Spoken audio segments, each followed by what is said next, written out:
Greetings, everyone. Welcome to another edition of the CMK TKS Talk Hour, where myself, CM Kozeman, and my co-host TK Sivgin discuss everything about many extraordinary subjects, mainly from a speculative evolution, science fiction, and just quite a interesting fact aficionado perspective.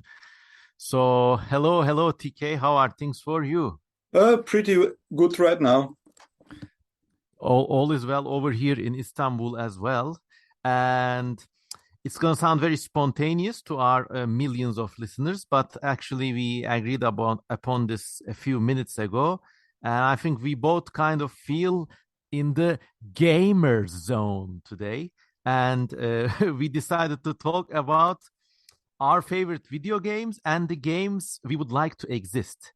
So today is gonna be a pro gamer episode, Oh everyone. God, I hate calling myself a gamer just by association because you hear all these horror stories. Oh, yes. I mean, there's no end to those. People Like driven to suicide, every shade of mental disorder imaginable. yeah, Also, I mean, the whole gamer scene, the whole gamer concept is really, in some ways, paradoxical, because like out and about, it's one of the most intense online activities out there. I mean, I think it's only second to pornography that like everyone in this generation is somehow involved with games. At least they play with it. I mean, I know some friends who are in like their late 30s and they just have kids. They're like near 6 to 10 years of age now. And they always say that they just won't stop gaming. They are plugged into their headsets. They're all the time, all all about gaming. And this is not a boomer's complaint, but it's just to show how intense and what a universal phenomenon it is. I think number two most intense use of the internet. Number one being pornography. yeah. I So, think it is also like literally in all of media the most lucrative section because I think the most sold product of any media that has ever been sold was GTA 5.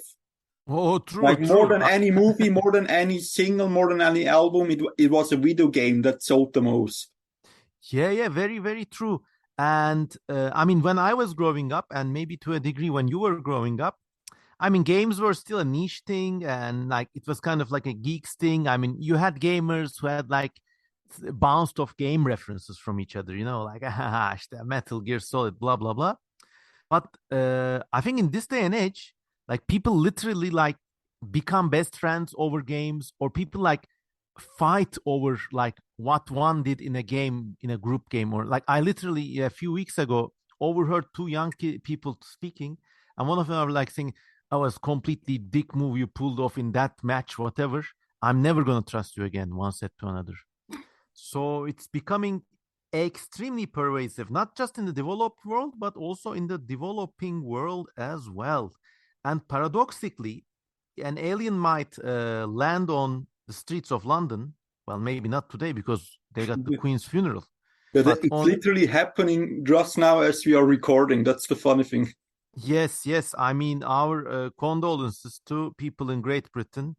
I mean, we can discuss the whole concept of the monarchy for hours and hours, but I guess it's uh, it's not a wrong position to take to say, "Hey, our condolences," and it's a sad day for you over in the UK and most of the Commonwealth.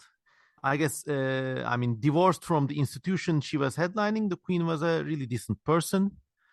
Same could not be said for some of her sons, but okay, let's Yeah, get back to gaming. yeah. If if an alien landed on the streets of London in a day that is not the 19th of September 2022, like they would probably realize like it would take like some months of research to realize that there is something called gaming out there. It is all pervasive, yet strangely invisible. I mean, people, especially people who are in the boring adult world, act like it's just a thing, it doesn't exist. But I don't know, it's going to be strange where what the world is going to be like when all these like endemic gaming generation grows up. And I mean, maybe they just, maybe it will be things like business as usual, but maybe it could lead to new perspectives in social life, socialization, arts, culture. Who knows? Yeah, I really wonder what the current generation of kids will be like when they grow up, because I was, I think, the last generation that still remembered a childhood without smartphones. Like Oh my yes. first mobile phone was like one of those classic old Nokias. Very, very true. And only later did I get like the iPhone from my father as a hand-me-down once he got the new one.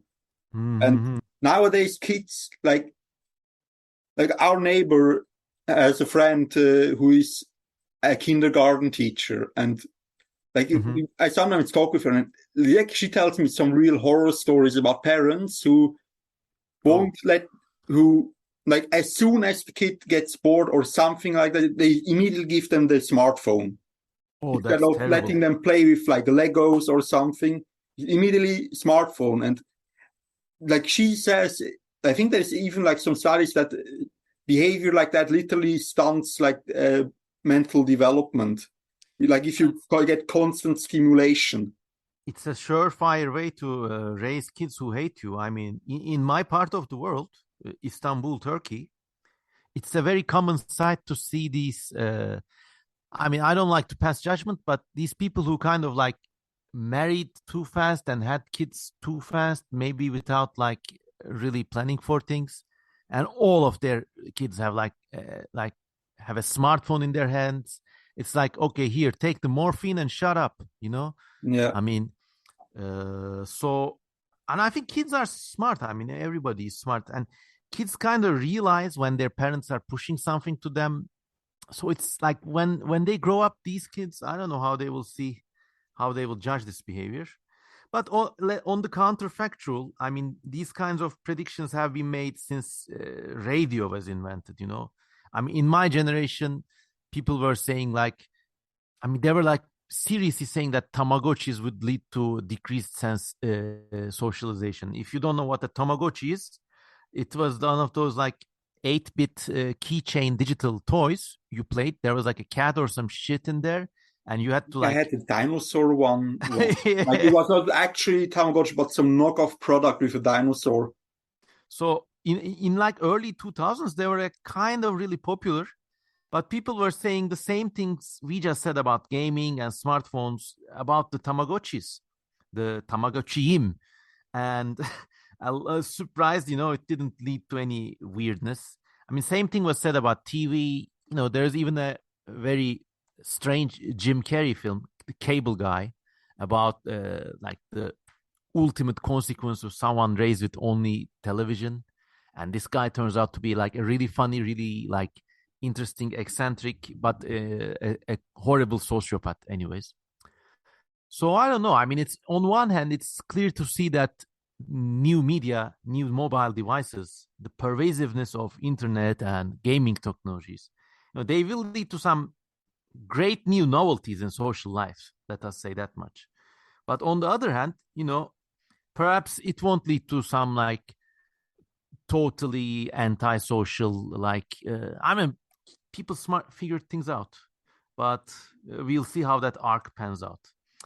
But let us now narrow our field to games and gaming in particular. I mean, how Yeah. was your experience with games and gaming in Well, general? yeah, let me ask you back. Like, what was your first console? Oh, I was really lucky. My first console was a Sega Mega Drive. For Oh, American nice. listeners, this is the Sega Genesis.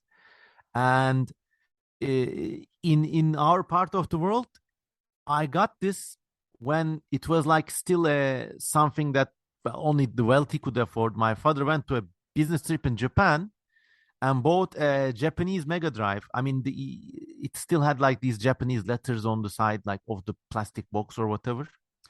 And the games we had them for them were also in Japanese, so I didn't understand anything, but I could understand like which way to jump with Sonic and which way to shoot, basically. Then something happened. This Mega Drive, like we either like dropped it or like there was like a voltage difference or something, so it got fried. And back in those days, it was also a thing like the power was like coming on and off. Like I think it was like a power cut because I remember we were playing with it, and one day the power went off. When it came back on, we couldn't get it back to work. I mean, parents said like, Something something very similar happened to my girlfriend with her. Like my girlfriend is originally from Mexico, and like oh, when she as a kid came over here to Switzerland and mm-hmm. she tried to plug in her Wii into the socket, it got fried too. Oh my. Yeah, I think it is just because many countries use different voltages in their electric sockets. I mean, Mexico would have to be in the US zone, which has an incompatible voltage. But I think all the adapters are like universal these days. But I think still different voltage fluctuations can fry them. I'm sure somebody in the comments can explain this better than us. But please press F for TK's girlfriend's V and my bygone Mega Drive. Please press F to pay your respects. And if this happened to you, also let us know. I mean, then after our Mega Drive got fried, we got a local copy of the Nintendo 8-bit system. So this was the old system, the gray box that ran Super Nintendo Mario. Entertainment System. Yeah, yeah, yeah. And the graphics, the music, they were like noticeably slower. And our parents gave us like they never believed that. They always thought that we did some like spoiled kid behavior and trashed the console. But in fact, it was quite the opposite. I mean, to us, this was like a godlike device. You know, we protected it like the Ark of the Covenant. But it was like, now you kids, you should learn. You see what you missed out on. You see what you missed out. Like you only got the 8-bit bootleg NES copy as well. And this wasn't even the original NES, but it was like a local bootleg machine that still could play its games. Yeah, So I think there existed many of those. Like a fun fact about Jackie Chan. Apparently, he once was in a commercial. Like he once Mhm. promoted a Chinese knockoff NES for China. Like, Oh my god. Well, I remember there were these like in Turkey, there were these like Salamun Aleyküm NES console ripoffs, which were like basically the NES, but I mean these existed towards the very end of the 1990s. But basically, they were very cheap. They still played NES games and all the bootlegs and everything. They even had those like 80 games in one, like special bootleg ultra mix or something. oh yeah, like when me and my parents made like holidays in Turkey during my childhood, I bought a lot of those for the Nintendo DS. You know, like 80 games in one. Yeah, And then you yeah, put and it in, and it's mostly just demos, but it was still fun. or sometimes they started at different levels.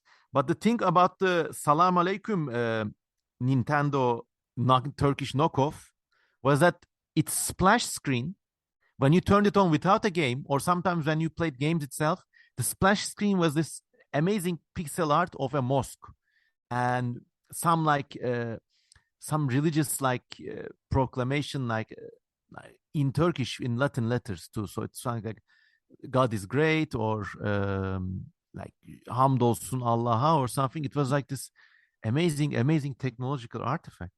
I mean, yeah, So that's cute, honestly. Like, it's very cute. It's, you know it's I the mean, you know the angry video game nerd. no, not much idea about him, unfortunately. Yeah, but basically, he has 3 episodes each released at Christmas. I think where he reviewed Christian video games. Like in the Mm. 80s, there were like a bunch of companies doing like unlicensed video games for the NES about trying to teach children like Christian morals. Ah. It was like Mario knockoffs where instead of Mario, it's Moses trying to cross the Red Sea by jumping over logs. It's I mean, they thought it was sacrilegious, right? In those days, there was a big moral panic, just like the little one we just had now about smartphone kids. Basically, yeah. they were saying that computer games were going to corrupt kids, our brains were going to turn to mush. What I realized, by the way, going back at our earlier comments about these like contemporary kids and their games these days, is that even though like to a degree, yes. I mean, not as many kids go out and play ball in the streets, whatever. But these games really, especially when Gen Z is concerned, they really teach about working and solving problems in groups. Like our generation, like my generation, the previous generation, games were more individualistic. Like you have to like blast the enemies, but now you have to like work in groups. You have to like work for your class and like coordinate. And when I realized that when it comes for Gen Z, the time to vote or like to make political commentary or something, they achieve this kind of super saturated unanimity. That's uh, like the molecules of a metal arraying themselves when undergoing shock in a way. That's so. In that way, there's some like very virtuous things about the contemporary state of gaming too. Yeah, What it instills in kids. the evolution of like multiplayer communities is very interesting to look at. It reminds me of like my, I don't know what you would call this in English, but like gymnasium, I think is high school or middle High school. school. Yeah, High yeah, yeah. school, yeah. Like during my gymnasium days, what we loved doing, but like back then, Minecraft Pocket Edition came out for smartphones, Mm-hmm. and Mm-hmm. it was very different from today, but it had a multiplayer mode. Mm-hmm. And what we did every break, me and my friends, would just log into Minecraft Pocket Edition and play on the same world and like build houses together and build like little villages or go and That's so slave zombies. nice. Yeah, like honestly, those are my happiest memories from high school.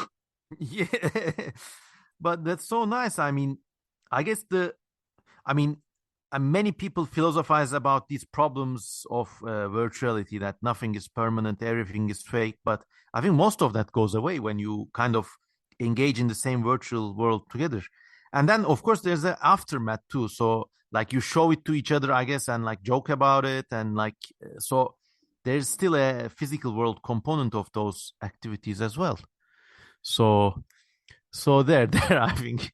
But let me now ask you what your favorite video games were, like in a sort of 5 year interval basis. In a My first ever video game console was the PlayStation 2. That's how young I am. Mm-hmm, mm-hmm. Yeah. And ironically, my favorite game on it was a PlayStation 1 game because the PS2 back then was backwards compatible.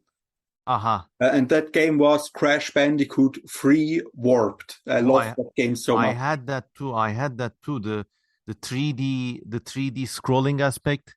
I Yeah. think your first console was my last. After that, I kind of lost interest in it. My brother, until his marriage days at least, was still a big PS fan, and like he was still buying the PlayStation 4, 5, whatever. But I think Crash Bandicoot, that game was superb. I mean, the way the levels were designed, the speed at which they flowed, it was just like, I mean, I think it was like Sonic the Hedgehog for the Mega Drive. That it was a game that had found its platform in a way. Yeah. What I've seen it compared to more often is Donkey Kong Country. Oh, And that one is makes a lot of amazing too. sense. Yeah. I think the developers even said they tried making something like Donkey Kong Country, but in 3D. That's why it's like the first game is like in a jungle setting and stuff. Mm-hmm, mm-hmm. Well, yeah, and all the animals, all the characters are somehow derived from animals. Yeah. Uh, Although Donkey Kong, they have more of a Looney Tunes influence with all the characters. yeah, I mean, I remember many people unable to like remember Crash Bandicoot's real name were calling that name Tasmania in Turkish, which is their name for the Tasmanian devil But they in the have the same move. They both spin. Yeah, yeah, yeah, yeah. So many people thought it was Tasmania the game, but whereas in fact it only they also are based on similar fauna. They're all metatarians. They're all marsupials. So there's Yeah. a commonality too. I think, But yeah, originally Crash was supposed to be a wombat that was called Willy the Wombat, but then they found out, oh shit, that name is already copyrighted by someone. I think it was actually some like side Looney Tunes character named like that. well, do you think like this is deepest lore level stuff here, but the prevalence of boxes, cubes in the Crash Bandicoot games? If the character was originally a wombat, do you think it had to do anything with the wombat ability to shit in cube form? I did not think of that now, but now I want that thought out of my head. Pieces Thank are you. pieces are all coming together now, aren't they? Shit, literally. I mean, if Crash Bandicoot had like the power to produce cubes or boxes in that game, then I would be like one more step closer to believing in this arcane hypothesis, let's Yeah. say. Did you know that? Did you know there is an extinct bandicoot species that paleontologists gave the scientific name Crash Bandicoot? Oh yeah, yeah. I had heard about this, but I don't know what it looks like. Probably like a regular bandicoot, I guess. I I think it's like an extinct relative of the pig-footed bandicoot, which is Mm-hmm. this like unique marsupial that has evolved hooves on its hands. Oh yeah, yeah. I mean, bandicoots are a weird bunch. Them and all the bilbies and all those.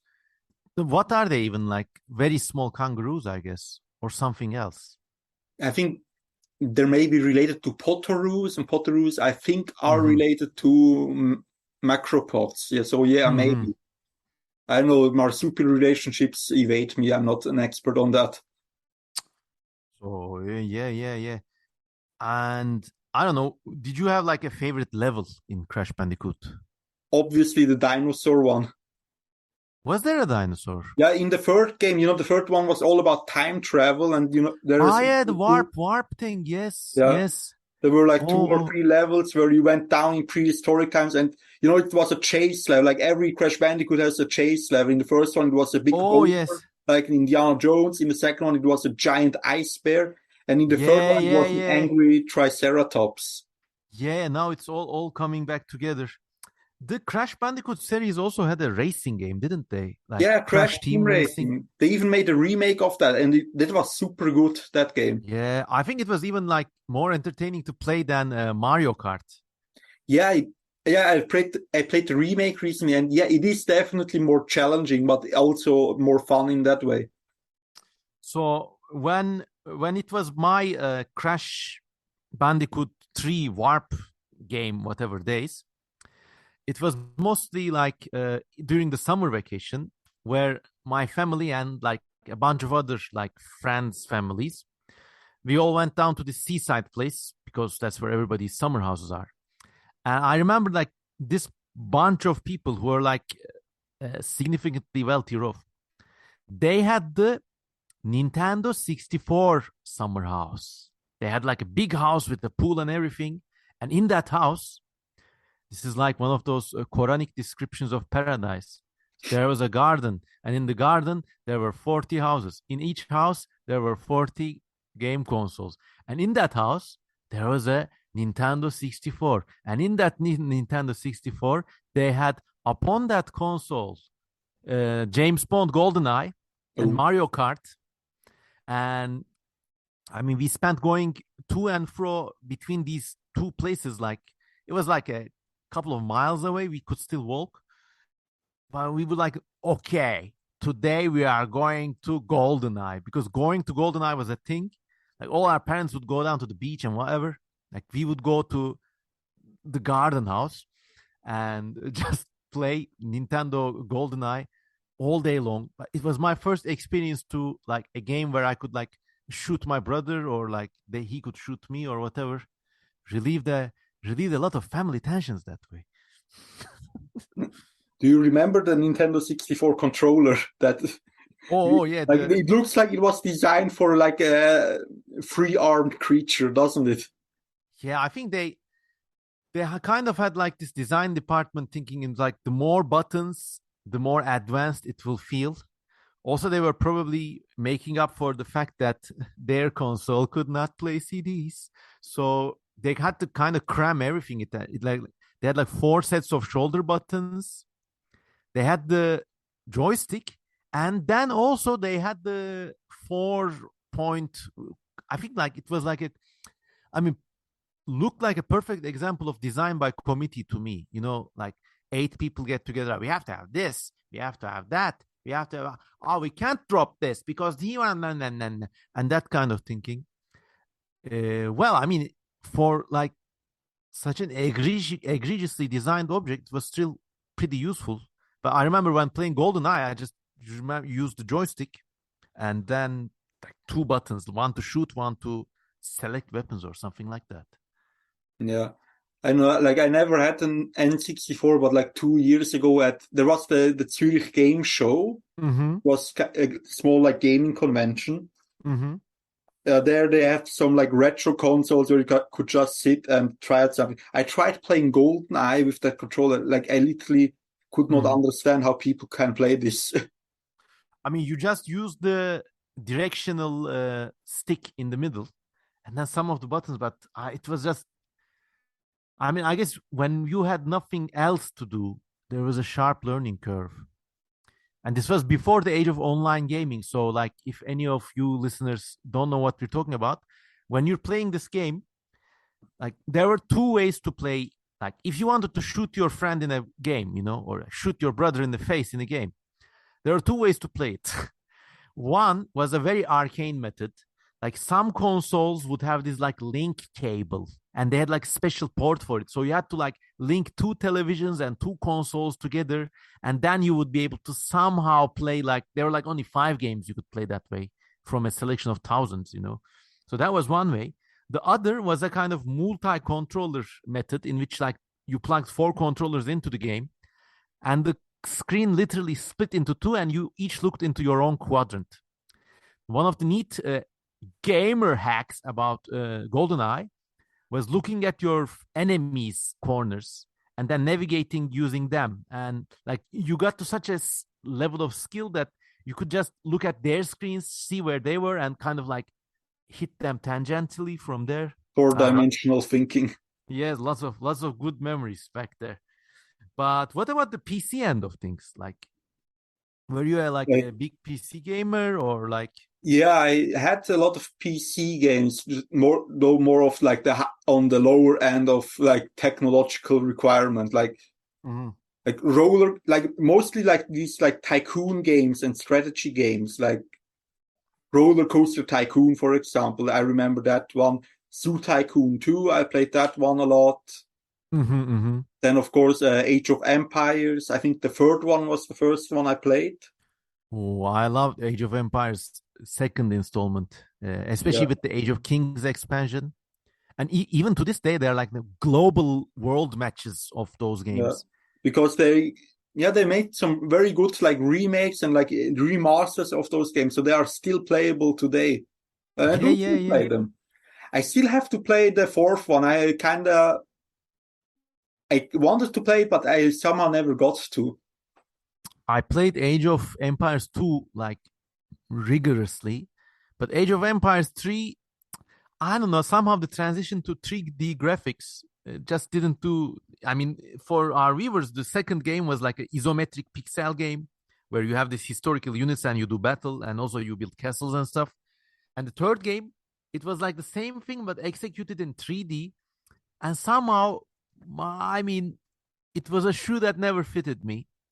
But I wasn't really big on competitive games to begin with. I mean, maybe there are some out there who think that's like a weak move, but that's just how I was wired. I mean, I was just more interested in these games where I could build something, especially in PC. SimCity 2000, again, not the 3D version.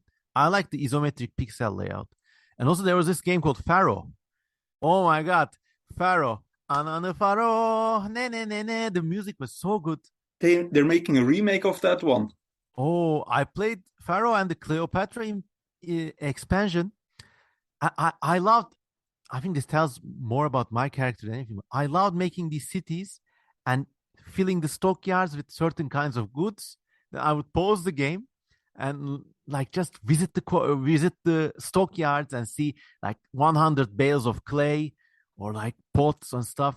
I mean, I just like making these grids. And in that game, like, it was actually quite a difficult game because the houses did not.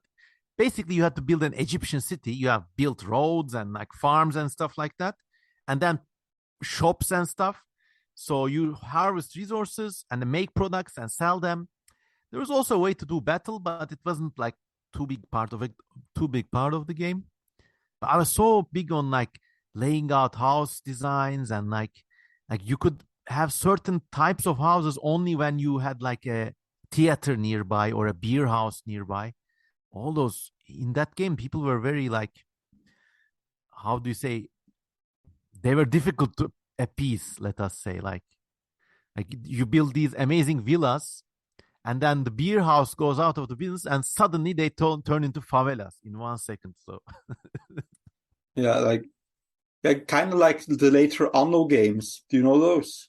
oh no, no, not at all. What do describe them for me though? Like they all have like Anno and then some year number that usually adds up to 9, like Anno 1404, for example. Okay, okay.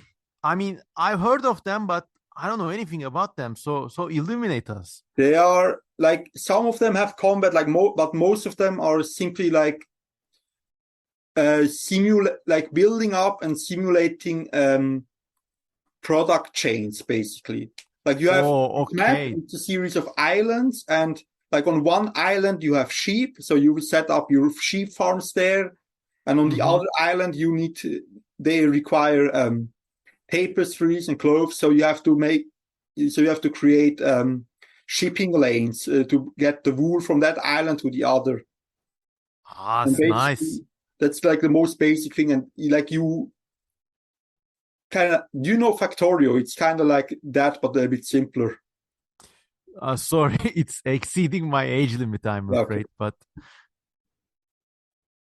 Yeah, basically, yeah, it's like a 1700s capitalism simulator, let's say it like that.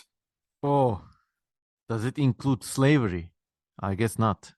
I think the newest one, Anno, what was it, 1800? It plays in the Victorian era, and I think there was like some minor controversy over whether the game should include slavery as to be authentic and such. And the developer Oi, said, oi, "No, oi, that's oi. not fun." That's very hairy. Yeah, I they, mean, I don't know. I don't know. I mean, one thing though, one thing with those games, very also a big fan of the Jurassic or any of those dinosaur park games, by oh the yeah, way. I was born too late for those. I mean, I sometimes now I don't have the time. If I was born in the right day, I would be playing those Jurassic Park maker games nonstop. But once again, yes, yeah. Like I I was. was born right in that age. Like I played Jurassic Park Operation Genesis so much as a kid. Like the principle was both simple but also intricate. Like you send out dig teams to some like fossil site in the world, Mm-hmm. find fossils, you grind them up in the lab, extract the DNA, and then make dinosaurs from that. But Oh, as you nice. go on, you like unlock more and more research where you can do more interesting things. For example, you can like vaccinate your dinosaurs before they hatch so they don't get sick later. Or you can Um. like, I think you can even like install the kill switch that they mentioned in the movie with the lysine contingency. Oh, so when they escape, they die, basically. Yeah. Could you also make hybrids? No, not like the hybrids, like Operation Genesis released in like the tail end of Jurassic Park 3. So before the Jurassic World movies. I remember this one game which kind of like really like molded my psychology. After Jurassic Park came out in 1993, I was like converted, and I started looking for dinosaurs in any media. Lo and behold, there was a Jurassic Park Sega Genesis game, and in this you could play as the Velociraptor, and the Oh, yeah, I animation know was that so one. smooth, unbelievable. I like. I remember for like 2 summers or something. It's now really embarrassing, but I was like walking around like that, trying to pronate my arms and like moving my head left and right, and like, oh god, I must have been a cringe child. But I was like, things were happening in my mind, man. I I mean, Let me tell you, so you can cringe a little less. Like I literally did the same after watching like Walking with Dinosaurs and stuff. I tried walking around like a theropod. welcome to the club. Okay, across generations, this is one thing you and I can fist bump on. I mean, after playing this Genesis game, and I was a skinny child too, so I wasn't very heavy. I discovered that I could like walk on my tiptoes, and in fact, like I have fallen arches, and like my feet are really big and like Bigfoot like. So they're kind of robust in that respect. I have fallen arches, so I could actually walk on grass and even like pavement and stuff like that. So there were times where I would like go out of the house pretending to be a velociraptor, walking on my hind legs and pronating my arms and tucking them in and like bending as far forward as I could without a tail, and then they're skittering across the pavement. And I remember like at one point, like my parents distinctly came out to me as if they were worried about something, as if there was something wrong with me. But I guess there was something wrong with society. And if anyone listening experienced similar incidents, please know that you're not alone. Look, I lived in Istanbul. TK was living in Switzerland. Yeah. So this is a brotherhood, a sisterhood, a fraternity that knows no bounds across country, age, creed, or gender. So, if you were one of those like psychological dinosaur emulators based on any medium, game, movie, whatever, please let us know in the comments. You're not alone. And what you did was not wrong. So society is wrong. I mean, but wait, what if you were like, have you ever been bitten by a strange person? No. Because what if you are a rare dinosaur and you turn into an actual velociraptor every full moon and just don't remember it? I did have the rare Dilophosaurian phase where my long-suffering brother, I would like pretend to be Dilophosaurus once again, like prancing across my tiptoes, come up to him. In the garden, there were these flowers, which if you ate them, they kind of made you salivate a lot. And I would like munch on these a little, pretending it's even more natural. And then my brother is in there in like some corner, like minding his own business or something. I would like jump in front of him, imitating the velociraptor sounds. And then like spit on his face. Oh my God. I mean, we even had the game that way. Like I was so good at pretending to be dinosaur that we played like catch-ups. Like I was always the dinosaur. And he was all the other, all the other kids were running away from me. And I was like really stealthy too. Like I would like next to our house, there's a park with lots of like bushes and stuff to hide behind. This is like quite really rare in urban Istanbul, by the way. Like it's one big concrete jungle now. But there was a park, the Valideba Park, and me and like neighboring kids would go there. And I remember we had this like, I think this happens to a lot of people. Like, I think there's a distinct correlation, maybe not causation, but certainly enough a correlation between pretending you're a dinosaur and like later on being interested in these subjects. And maybe, I don't know, there's some sort of terianthropic paleo magic going on. Who knows? But let me also tell you this, like, so these dinosaur games, I mean, all our friends joined in, and like everybody print that. Like back in those days, they also had these, Dinomania with Jurassic Park and everything. So everyone had a favorite dinosaur, and I was always like the crowd pleaser because I could move like them and like really like make weird noises, spit on people. And then also my trades were, I was either the raptor or the Dilophosaur, but I like playing the Dilophosaur the best. But in fact, wait a second, like we literally had the same game. Really? Like on our schoolyard, we had like a little section of like forest, and it was like very steep, so it had like for us kids a primordial feel. And in that little forest section, we went and we literally made like a roles for a food chain. Like you're like the raptor, you're the T-Rex, you are allowed to eat him, but he can't eat you. Oh, He's the Spinosaurus and stuff, and we all had to act accordingly, and like that way we like reenact those like nature documentaries. So the Spinosaurus could like maybe jump into an ornamental pool or something? How did that go? No, the Spinosaurus could just kill the T-Rex because, well, Jurassic Park 3.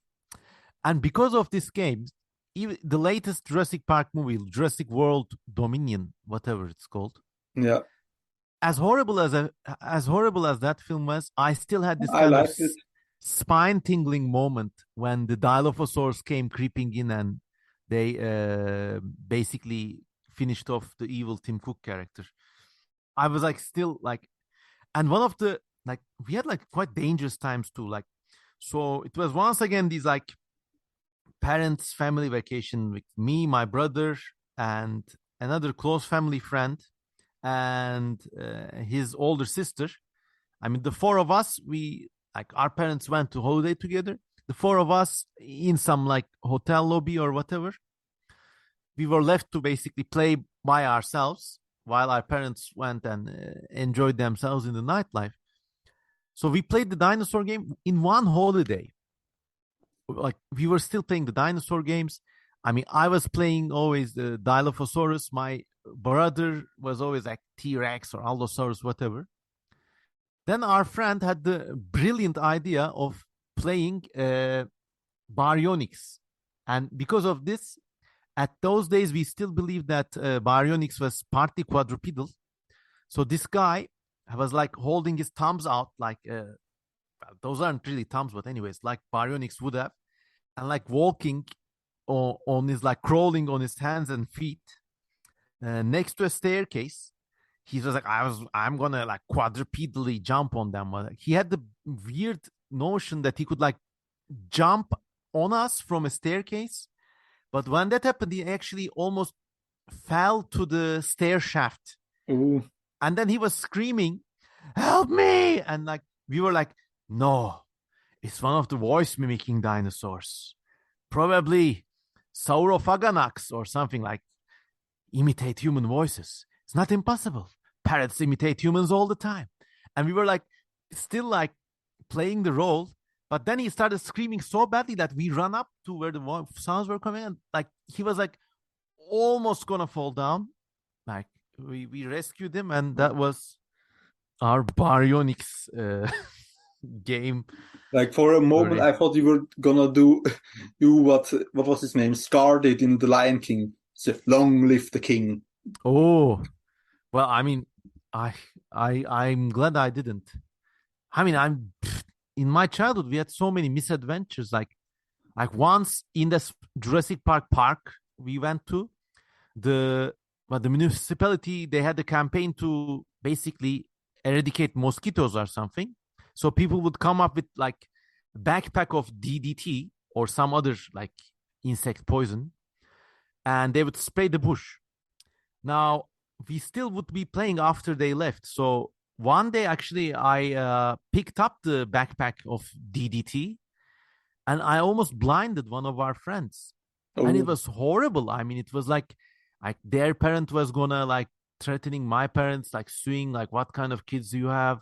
And then they went to the hospital, and I was so traumatized. I mean, I was like, oh, I'm going to jail, whatever. It was awful. So a lot of misadventures like this, but I mean, we came through with everyone intact. I don't know. So moving back to the world of games, what was the first game you've ever been hyped for? Ooh, well, I think, very, very good question. I think, it was the Sonic series. So when I was like 6 to 8 years old, basically, I mean, we had the Mega Drive with the Sonic series and then also Super Mario. But for some reason, Super Mario, I mean, those games were really good, but somehow it never appealed to me. Like it was just a man jumping on turtles. And in our school, there was a horror story. Like someone tried to emulate Super Mario, and he picked up his sister's little pet turtle and squashed it. It was awful. No. So for me, like Super Mario always had this kind of reestablishment of normalcy by a boring guy. And all the other computer games, you look like you could play as a Velociraptor. Sonic was like at least like something, like a supernatural character. And Mario inhabited this supernatural world of man-eating plants and like giant turtles. But he was a boring old plumber. So something about... I mean, that also makes him appealing because he's an everyman. Like he literally looks like people I'm related to. Yeah, that's true. But like, if your possibilities include this extensive world, and especially with these like Koopas and all those like Bowser. What was even Bowser? Like I remember like having a fight about whether Bowser was a mammal or a reptile. Bowser is a typical lion turtle from East Asian mythology. Yes, yes, that's true. But very true actually. Now that you say it, we didn't know. We only had we only had what we saw, and we had no internet. So I was saying he has to be a mammal because he has external ears and a kind of whiskery face. My friend was saying, no, he's scaly, he's got spikes. Only reptiles got spikes. And boy, did he get me riled up. I mean, it feels so nice and nostalgic now that we're talking about these like bygone fights and like it seems so carefree now. Yeah. Uh well, so enjoy you the silly days while it lasts, everyone who's listening. About games, were you ever big on Counter Strike and all those? No. But Not wait, really. to get back to the question I had about like the first game you were hyped for, Oh, like, okay, I sorry. I clearly remember it for me being Spore. It Mm, was like I distinctly remember how I first learned about Spore, like in the days before we used internet. Well, 2008 isn't that long ago, but you know what I mean.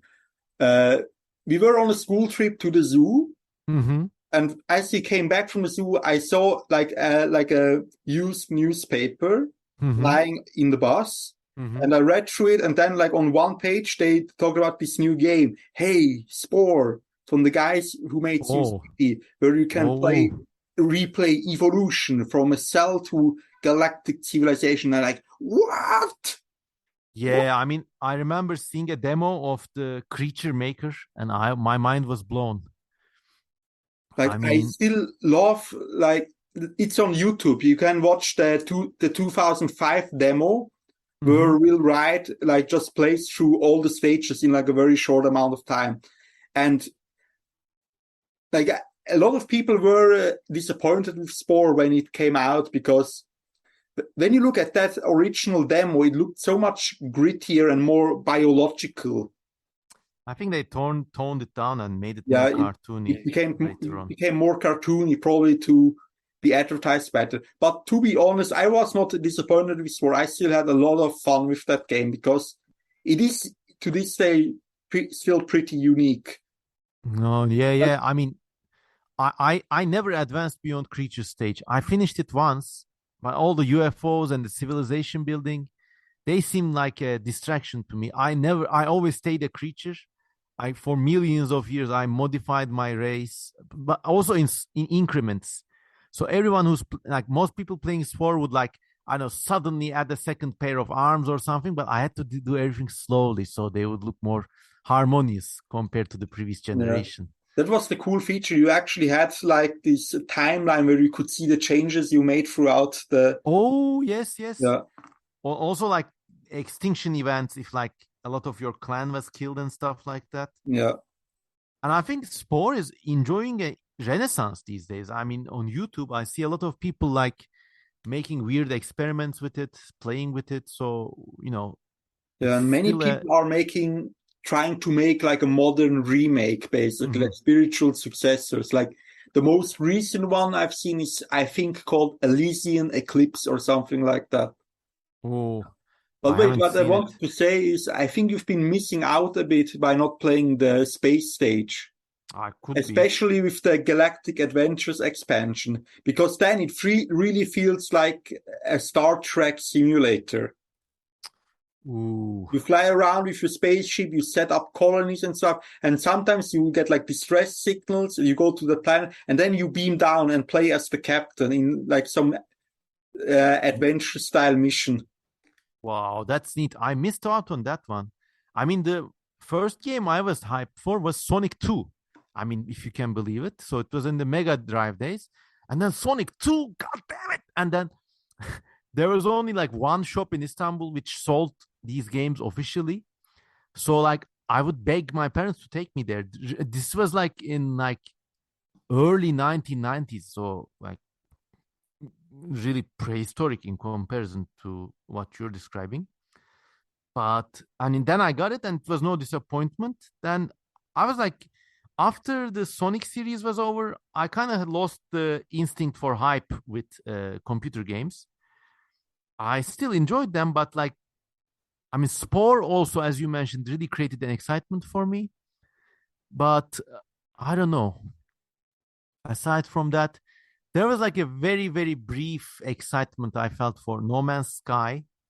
But by then, I mean, I had kind of given up on computer games. The last computer game I really like played avidly was Little Big Planet with the built-in physics Oh. simulator. You could build your own levels, and you could kind of, I mean, you could design your own enemies, and they would work with physics. Me and my younger sister, who was born 17 years later, we played that game to no end, and I would make levels for her to beat. It was just really fun. Oh, how time flies.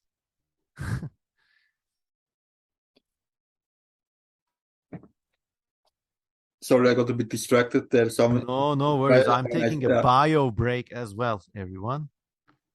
So any more questions? I mean, I could tell you about a bit more about my experience with Sonic games. I mean, those games really. I now realize that my personality has been built up like a ziggurat from the bottom up. First, it was the Sonic games and rejection of Mario, rejection of normalcy. Then, with the Jurassic Park games, the whole dinosaur adoption kind of thing. I don't know. But I mean, personally, I always avoided these like shoot 'em up games. I mean, they just seem boring to me. I mean, after James Bond, GoldenEye, I mean, they are fun when you can like play with your friends and shoot each other.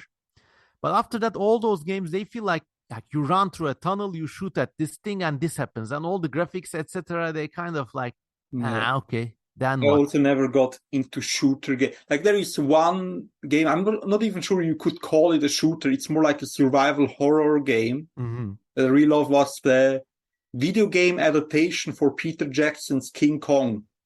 Oh, I think we I never talked played about it. it already, but to reiterate, it's basically you play Jack and you're on Skull Island and you have very little ammunition, so you have to be like Mm-hmm. very creative Mm-hmm. with how you defend yourself against dinosaurs and giant insects and like all those creatures you see in the book World of Kong are actually like realized in this game. Oh, Well, not all of them, but many you don't see in the movie are actually in the game.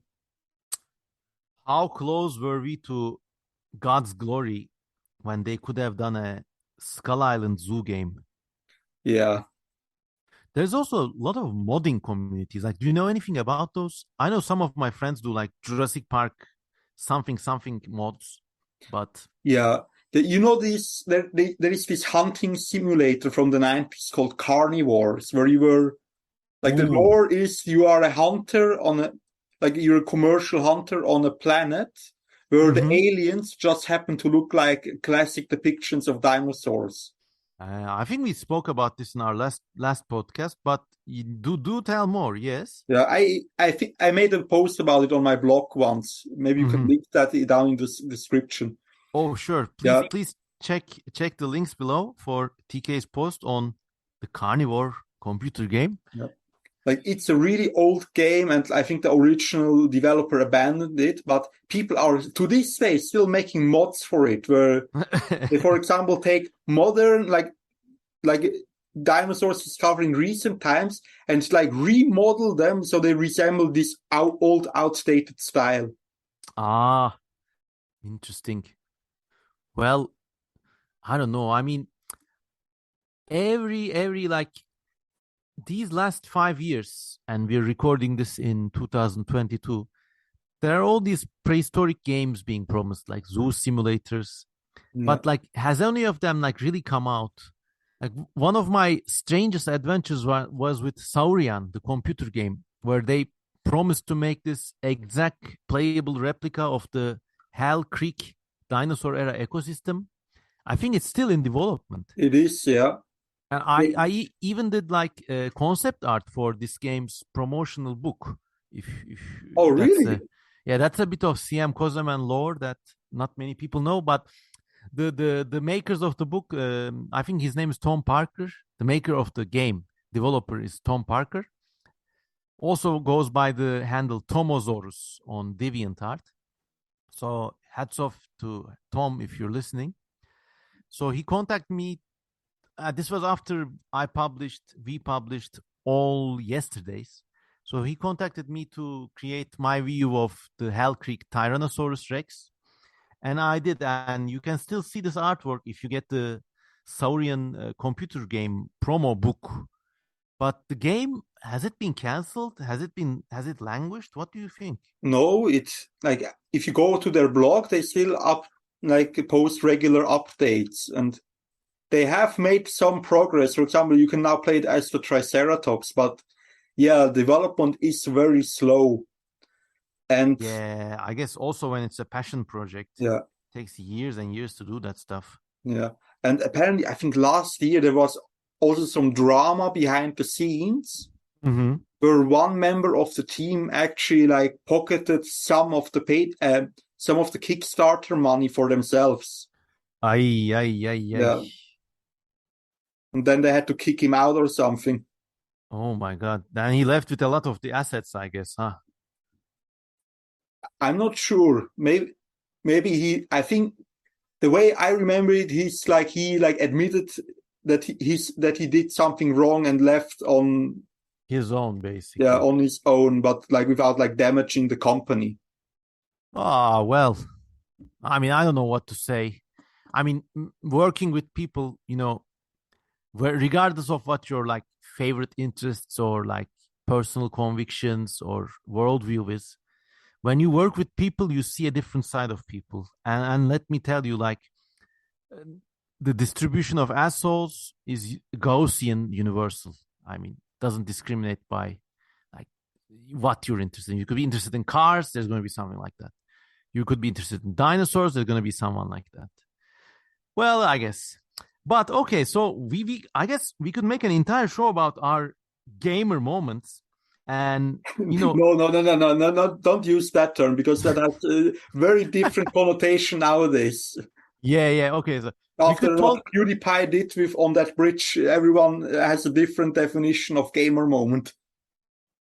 What did PewDiePie do? Like he was in a live stream, and I think he was playing PUBG, this like multiplayer game. Yeah. He was being shot down, and then he called his opponent what a fucking, and then he said the N-word. Oh. And then there was like big drama around him being racist. This happened when? Like, I remember there was some like feather flying about that whole deal in 2016, but I think this was later. Somewhere before the pandemic. I'm not sure the exact year. I don't know. I mean, what can you say? I mean, let us not even go there. Let us, in fact, move on to part 2 of this amazing computer game related podcast. Now, I'm not going to use the G word on you. Not you're going to use the gamer word on you. Because I guess we could talk for maybe another hour or another episode about our favorite computer games and our favorite computer game moments. But now let us move on to the realm of the hypothetical. And what would be like, let us have this pitch, okay? So both of us gets to design the top 3 games of our hearts. So first you go, and then me, and then for 2 more iterations like that. Yeah, that's the thing. I already have 2, and I actually took the time to write them down somewhere. Like, so the first one you can actually read on my blog, because I did like a big retrospective on SimEarth. That game. Yeah, and how it is such a unique game, and nobody has ever tried to replicate that. So I wrote down how I would today handle a modern remake. The link is in the video description. If you don't know, SimEarth was technically the direct sequel to the first SimCity, where Will Wright went megalomaniac and said, you know what? Instead of simulating an entire city, how about you simulate an entire planet? Ooh. And so you had really this entire world that simulated like weather patterns, like continental shift, evolution, civilization spreading, and all that. And I think it was even like Wright even co-developed it together with James Lovelock, who is a famous Earth system scientist, the guy who proposed the Gaia hypothesis. I actually was a big fan of Sim Life. Sim Earth, I had it, but it was too complicated for me. But I was a big fan of Sim Life, and it brings out like memories from the deepest strata of my memory bedrock, let us say. But let us now turn to the matter at hand and your ideal game. Okay, so Jeff Bezos comes and hands you $1 billion. Which game do you develop, TK, first? Yeah, I'm looking up the article I wrote just to be sure. Here. So it would have to be the Earth simulator, huh? Yeah, exactly. Basically, you have a 2D map that's like probably made up into hexagonal tiles. Each tile has it has a biome designation. And of course, that can change through the millions of years with like continental shifts and climate changes. And what I imagined is like you are the god of life. Yes. And you have to develop the biosphere of this planet, but like only one step at a time. So you begin with only a single life form, like some extremophile living at the bottom of the ocean. And as the population of those microbes grows, they generate mutation points, which is your in-game currency. So you use them to evolve. Yeah, like you have a sort of technology tree, like in Civilization, but instead of so it's like body features. So like instead of the real, you invent like photosynthesis or like grasping hands, and you can evolve that into wings. Or exactly. So you take your microbes, you put them in like a editor similar to Spore. And then you change like the metabolism or the cell membrane. Then you have a new organism. And then you put them somewhere else on the planet and decide where in the food chain it goes. Well, I already want to play this game. It's very, very hypeable. And certainly, I mean, my one of my top 3 dream games is very similar, but it's actually an insect simulator. Basically, I want to combine these like creature evolutionary games, something like Spore, but with a real physics engine. So you have to like if your insect has long legs, it can only do the things that long legs can do. If your insect has a piercing mouth part, I mean, it's all like combined with physics, basically. So basically, like you and your friends can evolve your own bugs. I guess if you go to like these big servers and join the death matches, you could like earn evolutionary points, which you can use later to fine tune your model. Basically, I guess you would spend the currency for like each polygon manipulation. It would like literally have an interface like a simplified version of ZBrush, but your arthropod body plan is there. You can add as many body segments or legs as you want, or you could even reduce your legs. But I think maybe some of the turning point technologies would be, I don't know, like things like poison or like a larva system or the ability to breathe water. And the things would not be the exact insects as we know them. But I think the whole gameplay would be in my dream world. Really like, so if you paint your insect in a certain way, the camouflage would be unnoticeable, like those amazing tank games they got these days, War Thunder and all that. So would it be like an MMO type of game?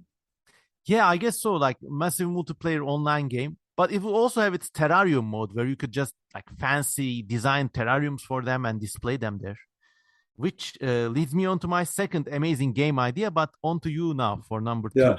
My second one was like we were talking about dinosaur simulator games, and I had the idea around the time of Jurassic World, the first Jurassic World Evolution came out. And You know what? Like my basic idea was, you know what? If these games are going to be inaccurate anyway, then why not go the full way? So I imagined, what would it be like to have a Victorian era dinosaur park? Where Oh, all the nice. animals are like modeled after their outdated reconstruction. So you have like T-Rex that drags its tail, or like a sauropod that lives in Bat box. like pterodactyls and all that. Yeah. Or also some of the wackier stuff like a flying stegosaurus. Ooh, So I heard that's like. basically, it's like it takes place in some like fictional European kingdom, and with a queen who tells you, I want to make the most extraordinary zoo in the world. So you make Yep. this like Karl Hagenbeck style zoo. You know, Karl Hagenbeck, the person who basically invented modern zoos. Were those the first Tiergarten in Germany, or Yeah, maybe? like the first ones that used like moats and stuff. Yeah. And instead of like resurrecting dinosaurs from like their DNA or their bones, what you would instead do is you send out expeditions into lost worlds. So like Oh, remote valleys in the Wild West or islands in the South Pacific. And each island has like its own unique fauna of this like wacky unbelievable! Like, retro. I wrote a Word document once just out of fun where I detailed all the ideas. I can send it to you. and you could even have like Atlantis expansion or Mu expansion, and you would have Exactly. like, Exactly. oh, so this could be like this kind of Jurassic Park of all cryptids. Oh my God. Yeah, like that's the thing. I did not only include like outdated dinosaurs, but also like a King Kong XP, for example, because it's exactly that kind of time period. Wow, this is really good. I mean, even to see creatures like that modeled and to have them to be able to play them, I think it's like a boon. I think like there really needs to be a kind of universal creature designer which will make creating 3D creatures as easy as Photoshop, which is not extremely hard, but not extremely easy either. But if something like that existed. But wow, I mean, 2 out of 2, they're both very solid gold concepts. My second idea was, I think I talked about this before in our podcast, but it's basically a one-on-one aquarium and terrarium simulator with like extreme like 8K, 4K, whatever K graphics, where you will be able to keep reptiles or like exotic snakes in one-to-one size. So if you're using a 14-inch laptop, the monitor is going to turn into a 14-inch window into the enclosure containing the animal or fish of your choice, and you could simulate all the weird aquarium fish. I especially, I mean, I think of this as a kind of humanitarian thing where it kind of would ease off pressures on exotic pets, but who knows? Who knows? So that's my idea number 2: ultra realistic aquarium and herpetology simulator. So that's number 2 for me. What about you, TK? Number 3. I have to think for that. Oh, Like, it's not a secret that I'm working on a book about extinct life on Mars. mm-hmm. And I had this idea in the back of my head. What if like, it will never happen, but what if that book one day becomes so popular that someone makes a video game out of it, where basically it's like Jurassic Park Operation Genesis, but instead of dinosaurs, you have like these extinct alien creatures that I designed. So is it a kind of survival sort of No, game like where? you have like this biodome, like you're on Mars, you have this biodome, and inside the dome you have to build a zoo. This biodome idea also resonates with your other Rhinia project. I think there's a kind of like, how like Van Gogh used these paint strokes. So in your term of mastery, there's this thing with like biomes consisting of separately linked vacuolic realms. I think that's one of the running themes you have in your entire body of work. Well, do you think so? Because the basic idea of the biodomes in the Rhine, that was Bob's idea. Mm-hmm. And I don't think I have that sort of thing in Hardeshur, for example, which is the Mars speculative project that I'm doing all by myself. Ah, Well. Then what else would I have? I mean, I think I'm still very hyped on the insect simulator. I remember like well, I used to write down a lot of these, but now when I think back about them, they don't sound so appealing. Like I like making doodles of these wacky machines that kind of like Looney Tunes tanks. So I would like maybe a tank simulator with things like that. But then again, you already have War Thunder. So Yeah, why you why just bother? you just gave me a flat. There's this channel, Lazy Game Reviews. You know him? No, no, no. He reviews like old PCs, old tech, and but also sometimes old PC games. Mm-hmm. And one game he reviewed that I remember was I think it was called something like Star Wars Droid Constructor, where you built your own like Why 3D did this game environment. exist? Yeah, you like in a Wow. 3D environment, you built your own Star Wars type droid and like test it out on obstacle courses and stuff and see what it can do. I think there was a game like that called Robot Wars. It was a popular UK TV show where all the robots look like little wedges, but I think that's like natural selection for you. Yeah, I mean, I really like those kinds of settings where like you can design creatures in a certain environment. But I mean, now number three, I'm also thinking in the background, and I guess you're thinking about what to do too, because it's Steve Jobs's imaginary $1 billion. We don't want to spend that money too irresponsibly. Hmm, I don't know. Well, any of our viewers have any ideas for their own amazing computer games? Please mention them in the comments. But I'll just give maybe one of my silly ideas where it's a kind of jumping spider simulator. The game is called Glade, okay? And it's basically like an organism by organism remodeling of a generic European or Eurasian maquis or a like field. And you got all the like frogs, birds, whatever, all the little bugs, big bugs. It starts like you are basically in control of a jumping spider and you just scoot around and jump. But it's like those ultra realistic mill sims where if you just shot, you're dead. So in this game too, like if something eats you, you have to wait for 5 minutes for the game to boot up again. So I think that would be my number three, Glade, the spider simulator. And there would be, of course, expansions where you could play as wolf spiders or crab spiders, or I don't know if it would be a massive multiplayer online game. Maybe it could be. I don't know. So those are my three ideas. I don't think it's that silly of an idea because there already are some of these animal simulators. Ooh, I only One, know Saurian, but what else is there? there is a recent one. I'm not sure if it just came out or if it's still in development, but it's called Away, and Mm. what you play as is a sugar glider. Ah, that's very cute. It's a Yeah, kawaii animal. yeah. So you just glide around and have to uh, Do you have look out for enemies? predators. Now, what are the predators? Cats, I guess.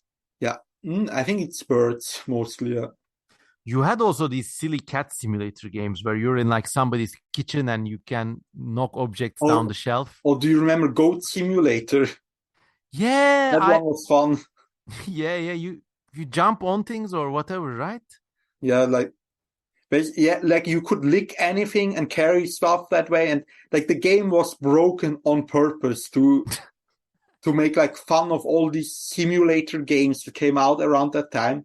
Mm-hmm. And it became like more and more ridiculous. For example, you could also like unlock new bodies for the goat. For example, you could unlock the skin large goat and you select it and suddenly you just become an elephant. Ah, well, I like games with a like chutzpah like that. They got a kind of uh inner message in the team they're designed. I think a lot of Maxis games were like that. I think Sims was kind of like a social critique of capitalism when it came out, but then it became the very thing it set out to parody, Yeah, with like 10 expansions and all that. I think that's not, I think that was done against the real though, because at some point, Maxis sold itself out to Electronic Arts, and Electronic Arts is, of course, notorious for anti-consumer practices. I guess that's why Spore had this annoying internet verification thing. And Exactly. That was mostly EA's fault, yeah. And yeah, after Spore released, Will Wright even left Maxis, maybe because he was disheartened with how the company is now being handled. And he hasn't done much since, I think. Like, for a long time, he has stopped making video games and instead worked on like toy companies or something. I guess he's enjoying retirement from the probably millions of dollars he has made in like stock options and other deals. Who knows? One thing though, like such a nice guy. Yeah, I mean, the world doesn't produce visionaries like him too often these days, where everyone who gets applauded as a visionary is actually mostly a dressed up PR guy, or I don't know. I remember though having one of the first like philosophical fights about Sims, where it was kind of like a thing where like some people would like starve or kill Sims on purpose, and I always thought that was reprehensible. I mean, I if a friend did this, I would stop talking with them. And my logic was that these Sims, their AI is about as complicated as the brain of a butterfly, let us say. Obviously, there are things with organic life that we cannot simulate with Sims, but still, I mean, it's still a complicated code. The thing could feel pain, it could suffer, it could avoid certain things, it had desires. So, I mean, you wouldn't go around like randomly killing a butterfly or a small insect, would you? I mean, some people would, I know, but so the same reason you wouldn't do that to a sim. Just, I mean, on the whole ethical reason of not unnecessarily destroying a homeostasis seeking pattern. So I remember I had one of these like first like high school debates or fights with somebody else because of this thing, but that was Sims for me. Yeah. And the world is still waiting for TK Stivigin's third amazing game release. After selling hundreds of millions of copies with his previous games, including Hard Assure, the survival simulator, and Victorian Park, which game are you going to do next? I don't know.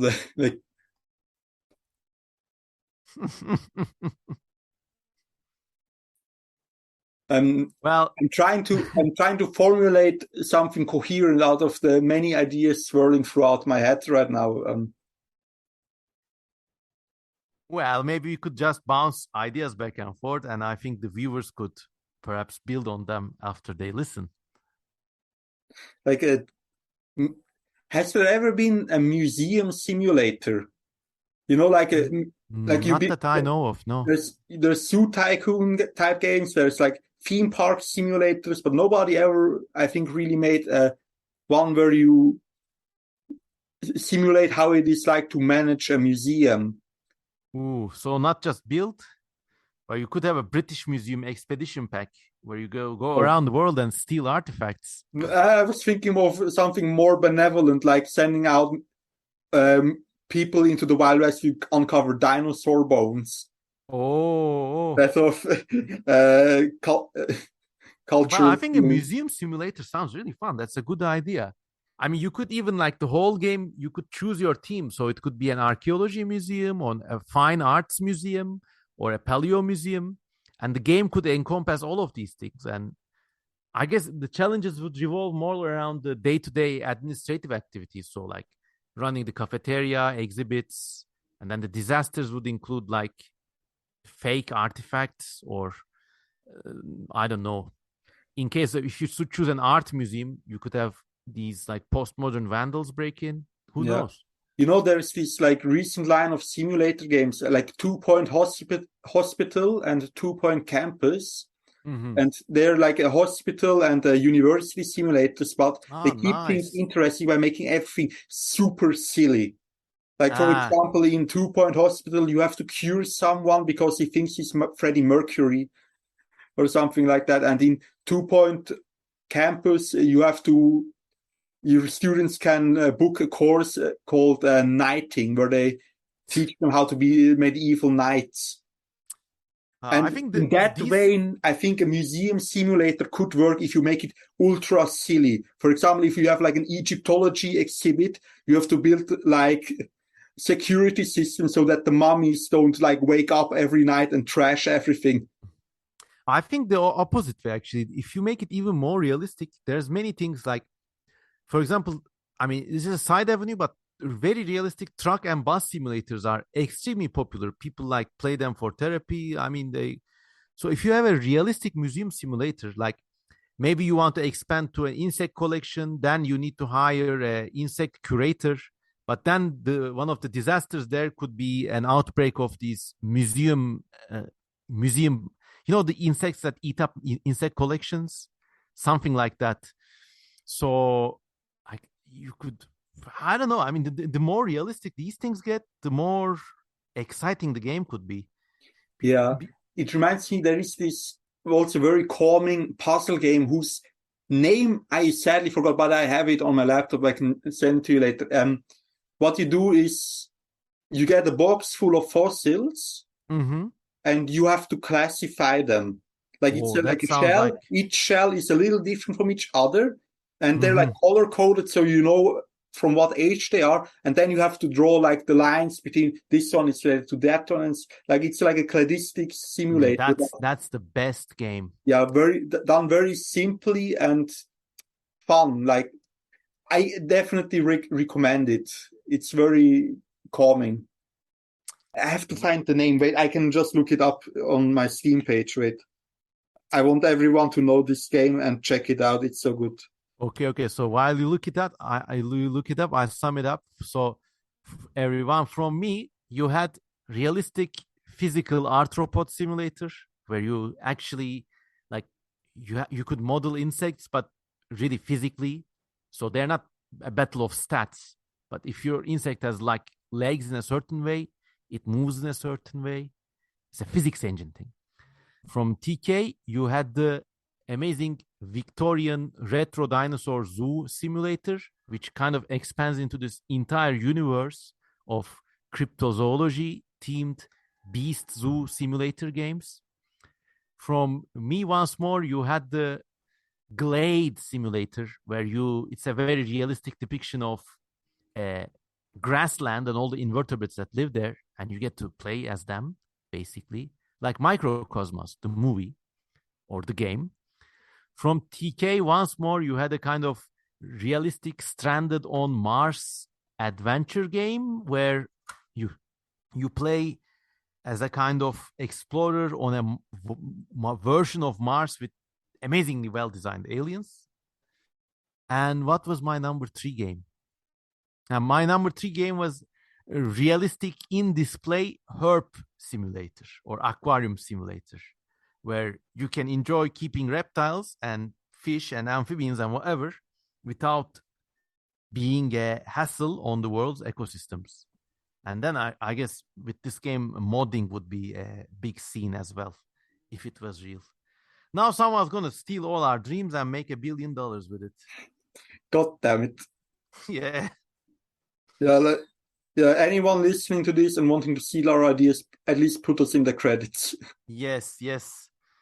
By the way, found out the name now. The game is called Fossil Corner by Brady Soglin and Overfull Games. Well, okay. I have that written down. Yeah, everyone go on Steam and check out Fossil Corner. It's very nice. All right. So, and for number three, we have TK Sivgin's amazing museum simulator. We still haven't decided if it's going to be realistic or silly, but it's going to be hell of a sim.